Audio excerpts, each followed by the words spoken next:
Pessoal, vamos lá. Vou dar continuidade à parte 2, relacionada a algumas alterações que podem acontecer durante uma cirurgia.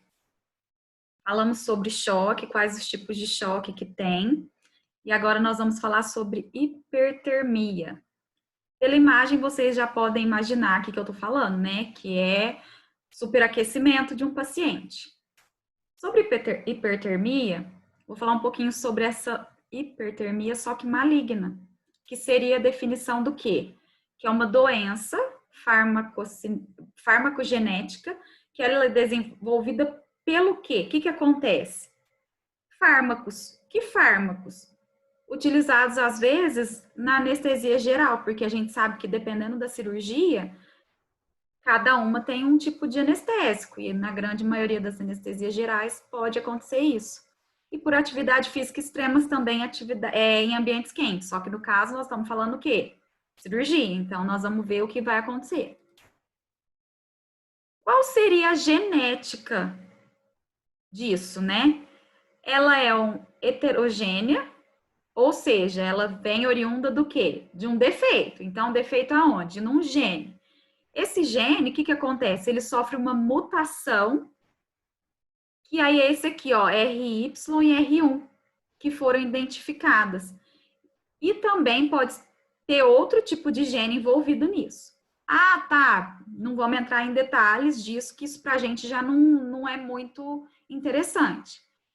Ela pode ter sido herdada de uma forma autossômica, com penetrância variável do traço herdado.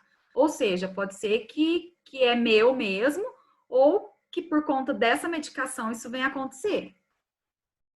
Essa penetrância incompleta indica que o quê? Ó, esse indivíduo tem uma mutação para essa hipertermia maligna, ou seja, ele tem uma susceptibilidade. A partir do momento que ele entra em contato, pode ser que isso aconteça.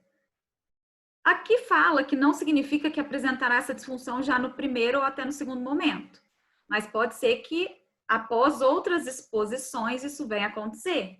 O que seria isso? Ah, eu tenho alergia a uma medicação. Vou dar o exemplo, por exemplo, da minha filha. A vida toda que precisou da dipirona para ela, eu sempre dei e ficou tudo certo. Chegou uma época da vida dela que eu dei a dipirona nele e ela desencadeou um processo alérgico horroroso, que eu precisei correr com ela para o hospital, precisaram fazer até adrenalina nela, quase que entubou. Então, assim, ela foi tendo contato, até que uma hora isso desencadeou nela. Alguns agentes que podem, então, desencadear isso, ó. Todos os agentes halogenados voláteis. Então, quais seriam esses? Alotano, euflurano, isoflurano, sevoflurano e desflurano. Vocês estão vendo que a maioria é tudo, eu acho que é tudo da mesma família ali. São desencadeadores disso. Quando vai fazer uma anestesia geral, que nós vamos entrar nisso, esse detalhe, porque às vezes vai ficar vago isso para vocês, no carrinho de anestesia, a gente precisa colocar essa medicação. Na Santa Casa é padronizado esse, o sevoflurano. Essa medicação fica no carrinho e quando o médico vai induzir essa anestesia, coloca a máscara e essa medicação que vai estar circulante a princípio no organismo do paciente, só para vocês clarearem um pouquinho. E também aqui, ó, dentre os bloqueadores neuromusculares, os despolarizantes, que seria o succinilcolina, que são responsáveis também por acelerar essa crise no paciente. Epidemiologia, falando de geral, o que pode, aonde acontece, quem acontece mais. Quem é mais susceptível a isso? Aqui fala que pode ocorrer nos dois sexos.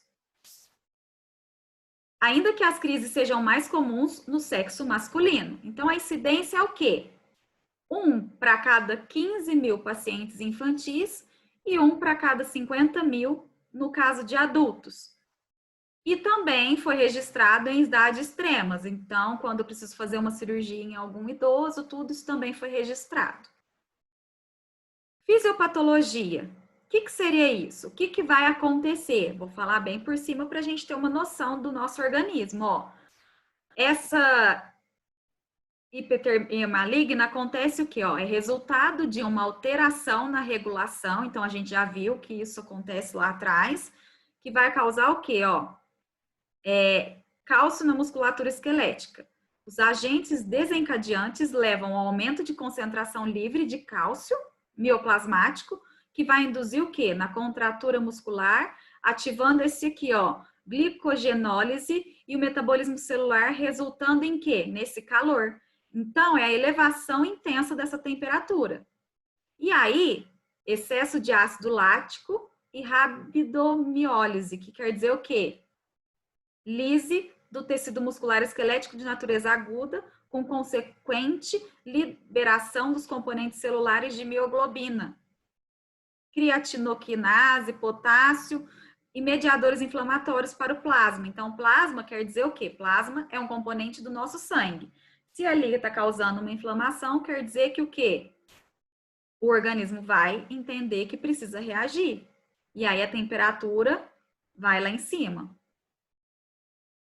Alguns sinais clínicos que a gente vai poder observar. Aqui, ó, o hipermetabolismo é evidenciado pelo quê? Ó, hiperatividade do sistema nervoso simpático. Então, o que vai causar na pessoa? Ó, taquicardia, hipertensão, arritmias. Rigidez muscular. Aqui, ó, generalizada ou do masseter, que seria o quê? Músculo de elevação da mandíbula. Acidose metabólica e respiratória. Aqui, ó, hipercapnia, que seria o quê? Ó, é o excesso do quê? Ó, de dióxido de carbono no sangue. Hipoxemia. O que é hipóxia? A gente sabe que hipóxia é falta de oxigênio no sangue. Hipertermia. Então, aqui, ó, não tem nem o que falar. Elevação da temperatura corporal, que pode ocorrer no início, mas em geral é um sinal tardio. Rabidomiólise, que é o quê? Pela elevação de CPK e potássio, pode causar arritmia cardíaca. Cianose. O que é cianose? Arroxeamento, né? Das extremidades, boca, ponta dos dedos. Sudorese. Sudorese é aquele suor que a gente tem. Concentração elevada de CO2 ao final da expiração. E mioglobinúria. O que seria isso aqui? Ó? A eliminação da mioglobina pela urina. E aí pode acontecer, ó, as crises fulminantes são potencialmente fatais e incluem múltiplas manifestações metabólicas e musculares.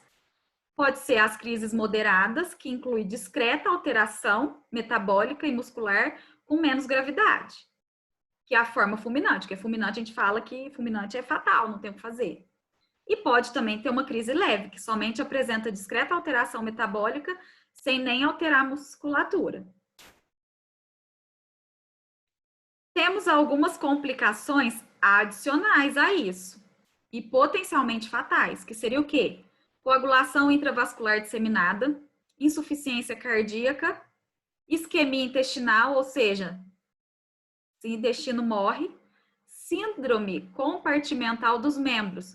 O que é isso aqui? Associada a um edema muscular profundo. O que pode acontecer também? Ela pode se manifestar imediatamente após a exposição desse agente ou horas após a interrupção. Então, isso aqui é uma das coisas que pode acontecer no momento da cirurgia e lá, no pós-cirúrgico.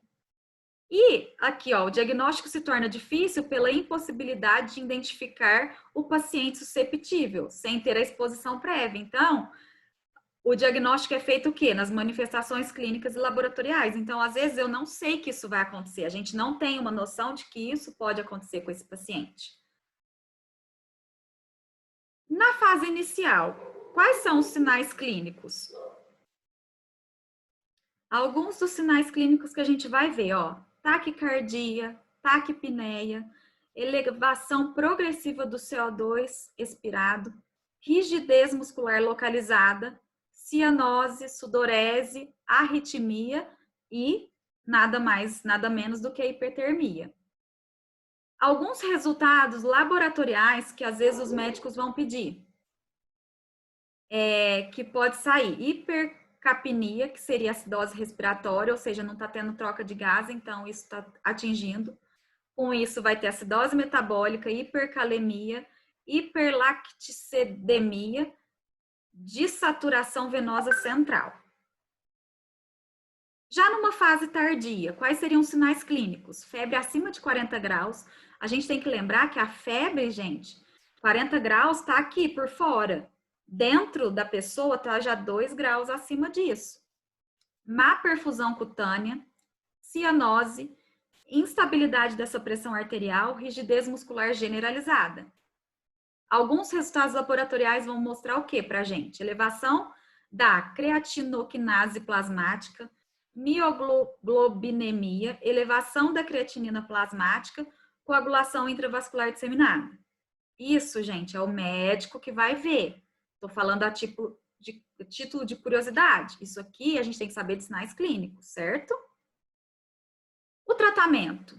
Tudo tem um tratamento, então isso também vai ter um tratamento. Qual seria esse tratamento? Ó, dantrolene sódico intravenoso. Ele é o único agente que vai estar disponível para isso. Ele é específico para isso. O que ele é? É um relaxante muscular que vai diminuir a quantidade desse cálcio que foi liberada pelo retículo aqui, ó, sarcoplasmático. E aí, o que ele vai fazer? Ele vai bloquear a contração muscular, pelo menos em 75%, e, a despeito da dose, a paralisia total pode ser obtida. Então, com o tempo, pode ser que volte tudo certo.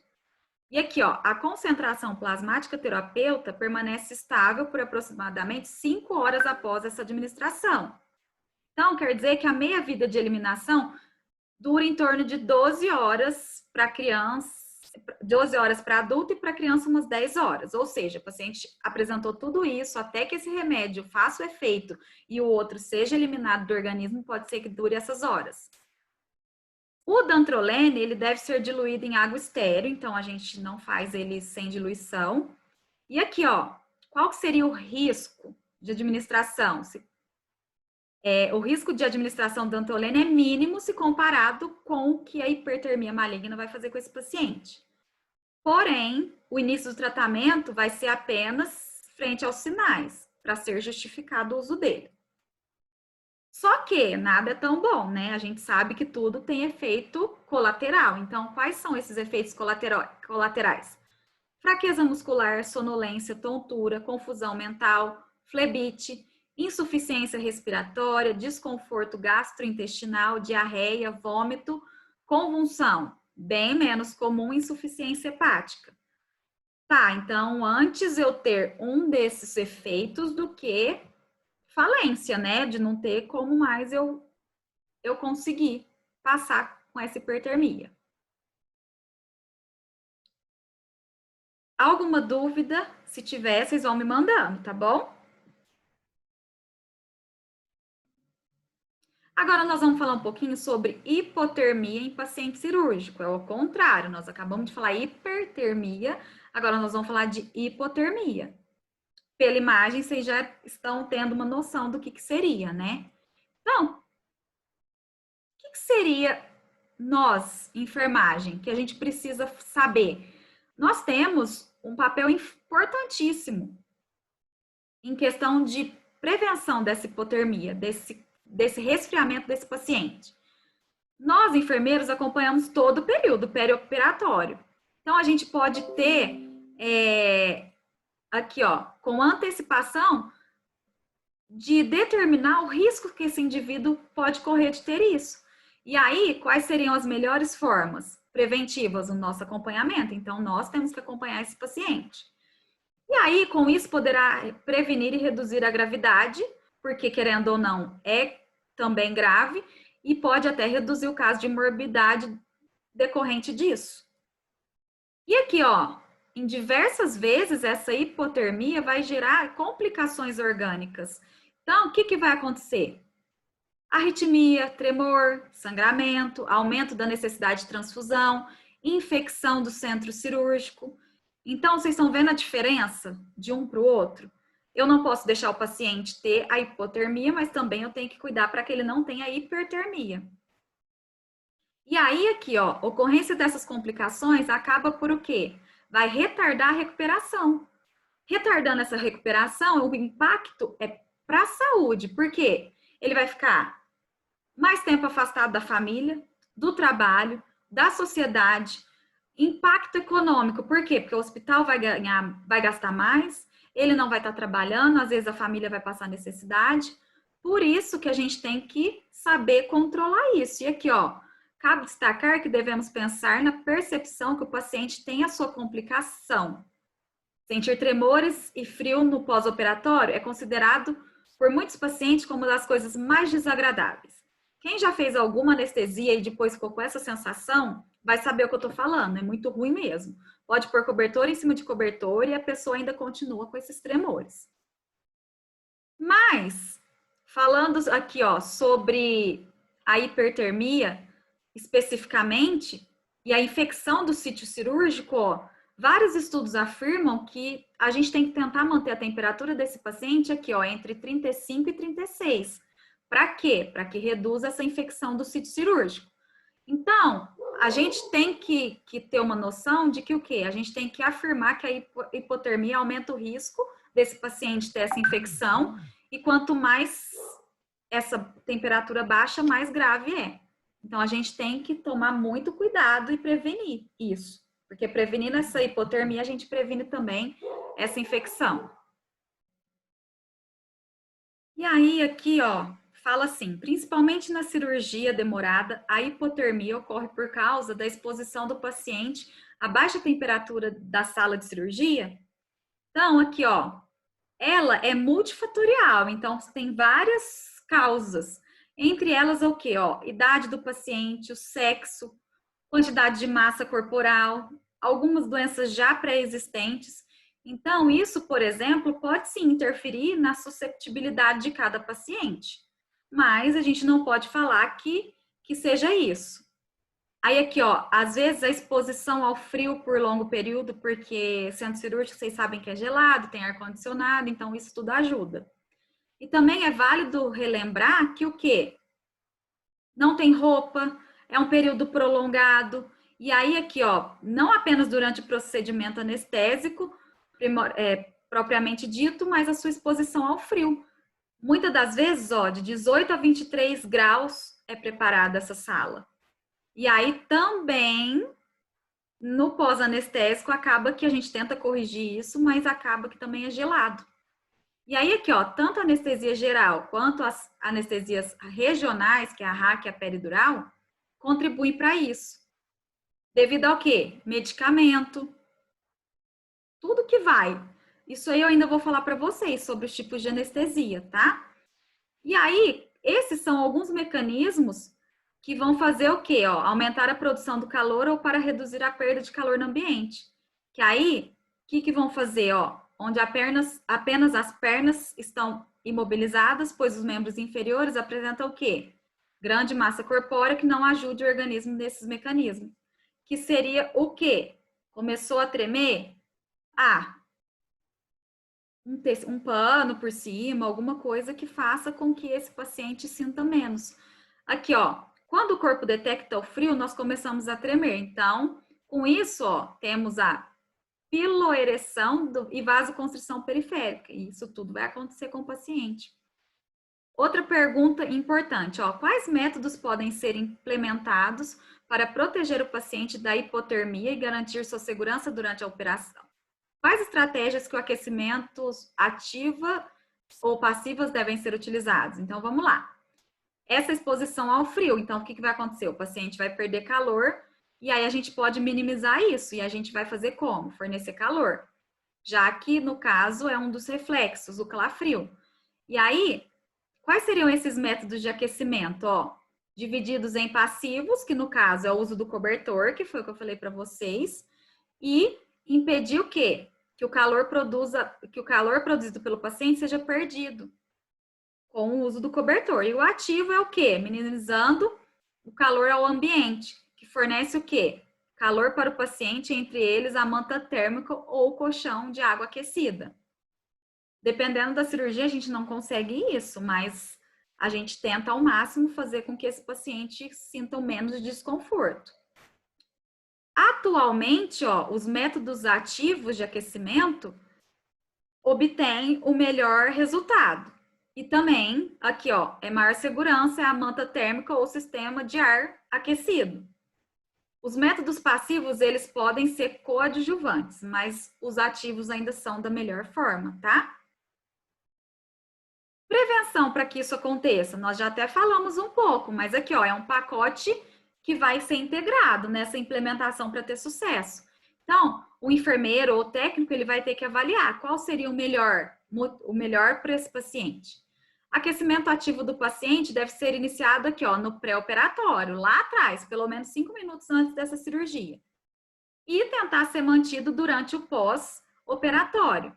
E aí, nessas etapas, o que a gente vai ver? Vai avaliar o pré e o pós e as medidas que esse paciente vai sentir, com presença de tremor, relato de calor. E aqui, ó, para determinar continuamente se as medidas estão sendo bem sucedidas ou não, e seu planejamento de enfermagem até adequar. Então, assim, ó, qual que se adequa a esse paciente? Eu fiz um protocolo, mas nem todo protocolo se encaixa em todos os pacientes. Então, é onde a gente tem que tomar muito cuidado e ver qual que dá para cada um. Bom, falei da hipertermia, vou parar aqui para a gente fazer outro vídeo para não ficar muito cansativo, tá? E aí a gente vai dando continuidade.